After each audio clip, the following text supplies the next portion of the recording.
हरे कृष्णा। भगवत गीता की इस वीडियो में हम पढ़ेंगे चौथे अध्याय का 9वां श्लोक 4.9। जन्म कर्म च मैं दिव्यमेवं यो वेत्ति तत्त्वतः त्यक्त्वा देहं पुनर्जन्म नेति मामेति सो अर्जुन। बहुत इंपॉर्टेंट श्लोक है। जन्म कर्म च मैं दिव्य, यानी भगवान के जो जन्म है, भगवान का जो कर्म है वो दिव्य है। दिव्य को इंग्लिश में बोलते हैं डिवाइन, जो इस धरती का नहीं है। हम सोच नहीं सकते ऐसी चीज़ें कहलाती हैं दिव्य। सो भगवान कह रहे हैं, हे अर्जुन, जो मेरे आविर्भाव, आविर्भाव माने एक तरह से जन्म, और इंग्लिश में अगर इसका वर्ड लें तो ज़्यादा क्लैरिटी मिलती है, वो है अपीयरेंस, आना। यानी भगवान और इवन हम भी आत्मा होने के नाते हमारा ना कभी जन्म होता है ना मृत्यु। हम एक शरीर धारण करके एक पर्टिकुलर पीरियड के लिए एक पर्टिकुलर जगह पर प्रकट होते हैं। तो यही नेचर है, हम आत्मा हैं और भगवान परम आत्मा भगवान है, बट कंसेप्ट वही है। सो भगवान कह रहे हैं, हे अर्जुन, जो मेरे आविर्भाव तथा कर्मों की दिव्य प्रकृति को जानता है, यानी जो इस बात को समझता है कि भगवान परम भगवान है। ज़्यादातर लोग भगवान को पहचानते ही नहीं, वो किसी को भी भगवान मान लेते हैं और फिर बोलते हैं सब एक ही है। ठीक है, उसमें भी कोई बहुत बुराई नहीं है, ऐसा नहीं कि वो कोई पाप कर रहे हैं, गलत कर रहे हैं, बट अल्टीमेटली आना उनको सही रास्ते पर ही पड़ेगा, है ना। सपोज़ अगर आपको प्रधानमंत्री से मिलना है और आप किसी भी मिनिस्टर, एमएलए, एमपी, काउंसलर उसको ही प्रधानमंत्री मान ले तो भी ठीक है, कोई आफत नहीं है।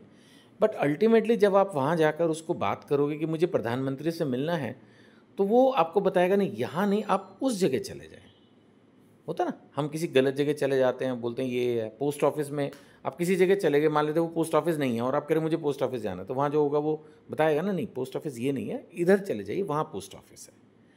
तो इसी तरह से परम भगवान को पहचानना भी बहुत ज़रूरी है। सो भगवान कह रहे हैं, हे अर्जुन, जो मेरे आविर्भाव और कर्मों की दिव्य प्रकृति को जानता है। इस दुनिया में भगवान को पहचानने वाले लोग, भगवान के कर्म की दिव्यता को पहचानने वाले लोग बहुत कम हैं। भगवान कह रहे हैं, वह इस शरीर को छोड़ने पर इस भौतिक संसार में पुनः जन्म नहीं लेता। जो भगवान को जान गया, समझ गया, उसको यहाँ वापस आने का मन नहीं करेगा, फिर वो भगवान के धाम ही जाना चाहेगा। उसके मन में यही इच्छा रहेगी कि हे भगवान, मैं आपके धाम में आपके साथ रहूं। तो भगवान उसकी वो इच्छा पूरी कर देते हैं। इसीलिए भगवान कह रहे हैं कि वह इस शरीर को छोड़ने पर भौतिक संसार में पुनः जन्म नहीं लेता, अपितु मेरे सनातन धाम को प्राप्त होता है। सनातन, सनातन मतलब परमानेंट, जो हमेशा था, है और रहेगा। आपको मैंने पहले भी एक बार बताया था, फिर 8वें अध्याय में इस पर और थोड़ी चर्चा करेंगे डिटेल में, कि प्रलय आती है धरती पर। प्रलय, प्रलय आने पर सारा जीवन खत्म हो जाता है, लेकिन धरती बची रहती है। फिर एक आती है महाप्रलय। महाप्रलय आने पर ये सारे लोग, प्लैनेट्स वगैरह जो हैं, ये भगवान विष्णु में समा जाते हैं, ऐसा शास्त्रों में लिखा है। लेकिन भगवान का धाम हमेशा स्थित रहता है, वो प्रभावित नहीं होता। इसीलिए भगवान का जो घर है उसको कहा जाता है सनातन धाम। भगवान कृष्ण का जैसे धाम, जो मुख्य धाम है, वो है गोलोक वृंदावन। तो ये सनातन धाम है। ऐसे जितने भी वैकुंठ लोक हैं वो भी सनातन धाम है। सो यही यहाँ पर बताया जा रहा है कि कब इंसान को मोक्ष मिल जाता है। तो जो व्यक्ति भगवान के आविर्भाव और कर्मों की दिव्य प्रकृति को जानता है, वह शरीर को छोड़ने पर इस भौतिक संसार में पुनः जन्म नहीं लेता और भगवान के धाम को प्राप्त हो जाता है, यानी उसको मोक्ष की प्राप्ति हो जाती है। 4.9। अब हम पढ़ेंगे 10वां श्लोक। इसमें भगवान क्या कह रहे हैं, आसक्ति त्यागनी होगी, भय ये भी त्यागना होगा, क्रोध ये भी त्यागना होगा। सो आसक्ति, भय और क्रोध से मुक्त होकर, पहले तो इनको छोड़ो, फिर मुझ में पूर्णतया तन्मय होकर। देखिए, भगवान अगर ये कहें मुझ में मन लगाओ, तो उसमें कोई गलत नहीं है। कोई इंसान, कोई देवता, कोई नेता, अभिनेता, यहाँ तक कि गुरु भी अगर ये कहे कि सिर्फ मुझ में मन लगाओ तो गलत है, क्योंकि अल्टीमेटली तो हमें भगवान में मन लगाना है। तो हमेशा जो वैष्णव गुरु होंगे वो आपको यही शिक्षा देंगे कि आप भगवान में मन लगाएं। तो यही कह रहे हैं भगवान की आसक्ति, भय और क्रोध से मुक्त होकर, मुझ में पूर्णतया तन्मय होकर, मेरी शरण में आकर बहुत से व्यक्ति भूतकाल में मेरे ज्ञान से पवित्र हो चुके हैं। भगवान कह रहे हैं मैंने बहुतों को समझाया है, उनकी समझ में आ गया था और उसके बाद वो लोग प्योरीफाई हो चुके हैं। इस प्रकार से उन सबों ने मेरे प्रति दिव्य प्रेम को प्राप्त किया है। भगवान का दिव्य प्रेम अगर मिल जाए तो इस भौतिक दुनिया के प्रेम तो ज़्यादातर झूठे और टेम्परेरी होते हैं। मैंने ज़्यादातर कहा है। प्रभुपाद जी ने कभी एक बार कहा था कि इस धरती पर सिर्फ माता का प्रेम सच्चा है। खैर, हर एक का अपना अपना अनुभव है, मैं इस विषय पर ज़्यादा नहीं बोलना चाहता, बट भगवान का जो प्रेम है इस पर ज़रूर बोल सकता हूँ कॉन्फिडेंस के साथ कि वो एकदम सच्चा है और परमानेंट है। इस जगत के प्रेम झूठे हैं और टेम्परेरी हैं। इस पर आप अपनी राय खुद ही बना सकते हैं कि आपका क्या रियलाइजेशन है, बट इतना मैं ज़रूर जानता हूँ कि भगवान का प्रेम एकदम दिव्य है, डिवाइन है, और उसका मेन कैरेक्टर यही है कि रस में है, कुंठा नहीं है, दुख नहीं है, विरह नहीं है, परमानेंट है, सच्चा है। ये है भगवान का दिव्य प्रेम। जिसने भगवत गीता का ज्ञान ठीक से समझ लिया, भक्तों का संग करना शुरू कर दिया, उसको भगवान का ये दिव्य प्रेम मिल ही जाएगा। गुरुदेव की शरण अवश्य लेनी होगी। एक सच्चे वैष्णव गुरु से दीक्षा जरूर लेनी चाहिए। आगे बढ़ते हैं 11वां श्लोक। चौथा अध्याय चल रहा है, हम पहुंच चुके हैं 11वें श्लोक पर।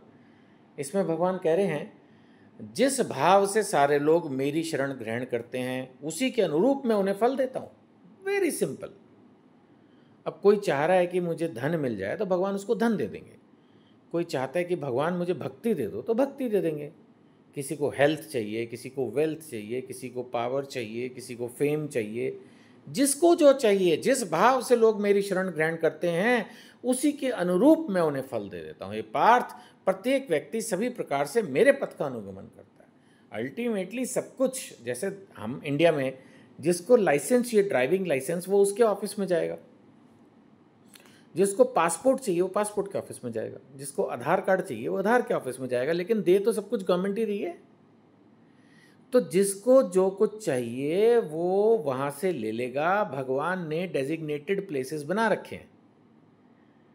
और ये बात, एक और इम्पॉर्टेंट श्लोक है, हाथ के हाथ ही कवर कर देता हूँ, 12वां श्लोक। यहाँ भगवान कह रहे हैं, इस संसार में मनुष्य सकाम कर्मों में सिद्धि चाहते हैं। वो चाहते हैं भाई मैंने ये यज्ञ किया इस आशा से कि मेरे को पुत्र प्राप्ति हो, मेरा अपना घर बन जाए, बड़ी गाड़ी हो जाए, विदेश यात्रा हो जाए, परमानेंट सरकारी नौकरी लग जाए, पत्नी बेटी का विवाह हो जाए, जो भी। इस संसार में मनुष्य सकाम कर्मों में सिद्धि चाहते हैं, फल स्वरूप वे देवताओं की पूजा करते हैं। निस्संदेह इस संसार में मनुष्य को सकाम कर्म का फल शीघ्र प्राप्त होता है। कहने का मतलब क्या है कि अगर आप एक पर्टिकुलर देवी देवता की पूजा करोगे तो मन की इच्छा पूरी हो जाएगी, इसमें कोई डाउट नहीं है और इसमें कोई पाप भी नहीं है। लेकिन ये निष्काम भक्ति नहीं है, ये सकाम भक्ति है। मन के अंदर एक अभिलाषा रख के आपने पूजा की, भक्ति की, सेवा की। मैं कभी कभार मजाक में बोल देता हूँ ये बात, माँ मुरादे पूरी कर दे हलवा बांटूंगी।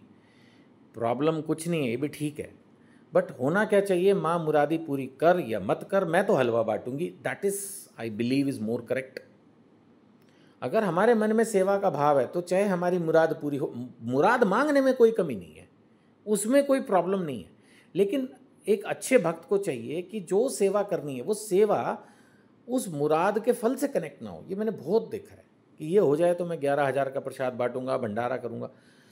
मेरी अपनी सोच है कि आपको अगर भंडारा करना है, छोटा या बड़ा, वो कुछ नहीं, चाहे आप 5 लोगों को घर से खाना बना के खिला रहे हो, वो भी भंडारा है। लेकिन वो आपने अगर सोच लिया तो करना है, चाहे फिर वो बात पूरी हो चाहे ना हो। ये है निष्काम भक्ति। और यही भगवान कह रहे हैं कि मनुष्य सकाम कर्मों में सिद्धि चाहते हैं, देवताओं की पूजा करते हैं, मेरी भक्ति नहीं करते। भगवान की भक्ति होती है, पहले भी कहा था, देवताओं की पूजा होती है। देवता वैसे भी अलग अलग होते हैं, कोई सूर्य देवता, जल देवता, वायु देवता, अग्नि देवता, सब अलग अलग, भगवान एक है। सो भगवान की भक्ति करनी है, देवताओं की पूजा करके मन की इच्छा पूरी कर सकते हो। वो देखा जाए तो एक थोड़ा लो कैटेगरी की सेवा पूजा हुई, जिसमें आपने बदले में कुछ चाहा। भगवान कह भी रहे हैं, खैर मनुष्य को सकाम कर्म का फल शीघ्र प्राप्त होता है नेचुरली। अगर आप सकाम पूजा कर रहे हो तो उसका फल जल्दी मिलेगा, और आप निष्काम भक्ति, भगवान का प्रेम चाहते हो, तो वो तो मेरे भाई इतना आसान ना होगा। खैर, भगवान सब पर कृपा करते हैं। वीडियोस के साथ बने रहिए, भगवत गीता रोज पढ़ते रहिए, दूसरों को प्रचार करते रहिए। भगवान जल्दी ही हम सब पर, आप पर, इस पूरी धरती पर कृपा करेंगे। हरे कृष्णा।